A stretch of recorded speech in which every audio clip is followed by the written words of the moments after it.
कई सीनियर लोगों ने जैसे घर पे एफटी होता है सेम उसी प्रकार मेरा एफटी करके मेरा डीडी निकला और मैं एडमिशन जैसे तैसे कंप्लीट कर ली। घर वालों को भरोसा नहीं हो रहा था क्योंकि मैं मॉमडन थी, मुस्लिम थी, इसलिए मेरे घर वाले सपोर्ट नहीं कर रहे थे। लेकिन जैसे तैसे करके मम्मी ने मेरा एडमिशन करा दिया। फैमिली बैकग्राउंड की बात करूँ तो हम लोग 7 बहन हैं, 2 भाई हैं। मेरे पापा कुछ नहीं करते हैं, मतलब पैर से मालूम घर ही पे रहते हैं। और जब मैं आई थी उस दफ़ा सिस्टम में तो मेरा भाई बाहर गया था उसी टाइम पे कमाने के लिए। लेकिन जैसे तैसे मैंने स्कूल में पढ़ाती थी, स्कूल ट्यूशन पढ़ा के अपने पढ़ाई का खर्चा निकालती थी। एडमिशन तो कर ली, जैसे तैसे करके काम करना स्टार्ट की। दोस्तों बहुत सारा प्रॉब्लम, बहुत सारा दिक्कत आता था क्योंकि मैं नकाब लगा के आती थी। 3 महीने 6 महीने तक मेरा फेस तक कोई नहीं देखा था।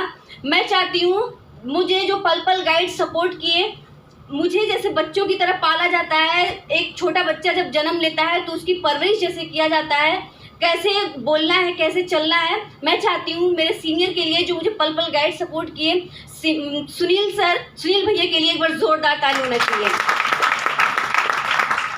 कभी होपलेस होती थी, बताते थे, समझाते थे।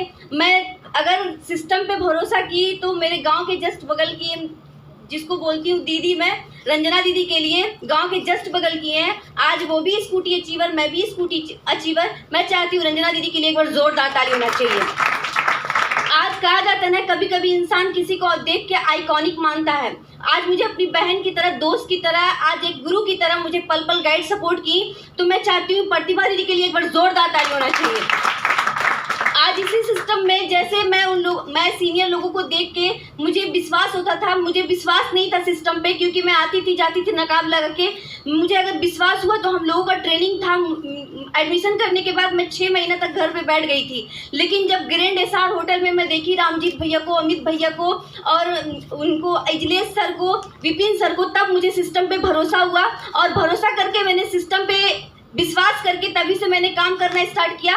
और मैं आपको बता दूं, दुनिया का कोई भी बंदा मुझे आज तक बहुत सारे ऐसे लोग आए बोले कि मैं काम करना स्टार्ट की। पहले मैं बेलथरा रोड गई, बलिया गई काम करने के लिए, वहाँ मेरा काम नहीं हुआ। फिर अकबरपुर आई, दीदी बोली कि जाओ अकबरपुर काम करने के लिए। फिर वहाँ गई काम करने के लिए, फिर वहाँ भी नहीं हुआ।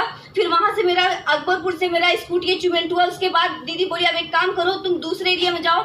मैं अगर देख के पल पल गाइड सपोर्ट से विपिन सर, मैं चाहती हूँ अमित भैया, विपिन भैया, रामजीत भैया के लिए एक बार जोरदार ताली होना चाहिए। आज उन लोगों को देख के मैं अगर सीरियस होके काम की, आज इसी सिस्टम में जैसे तैसे करके सीनियर बोलता गया, करती गई। दोस्तों मेरा सुपर स्मार्ट नहीं हुआ, मेरा डायरेक्ट सिल्वर हो गया। मैं 2 स्टेप, 3 स्टेप, 4 स्टेप, साल भर में 4 स्टेप करती थी। मेरा लेवल नहीं होता था, होपलेस होती थी। लेकिन सीनियर बोला नहीं होगा, समझी होगा, तुम काम करो, जरूर होगी। सीनियर बोलते थे पर्सनालिटी है, सब कुछ है, लेकिन तुम्हारा लेवल नहीं होता। मुझे बहुत खराब लगता था, लेकिन मैंने भी अपना सिल्वर कंप्लीट किया एक नए एरिया में जाके। क्योंकि भैया बोले, मैं बोली भैया मेरा काम नहीं होता, क्या कर। भैया बोले एक काम करो, तुम अलग एरिया में जाओ। और अलग एरिया में जाके मैंने सिल्वर कंप्लीट किया।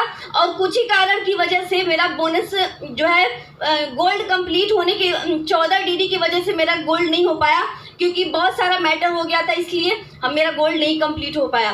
तो इस साल मैं चाहती हूँ कि मैं अपना पर लेवल कंप्लीट करूँगी और कार भी निकालूंगी। This is my self.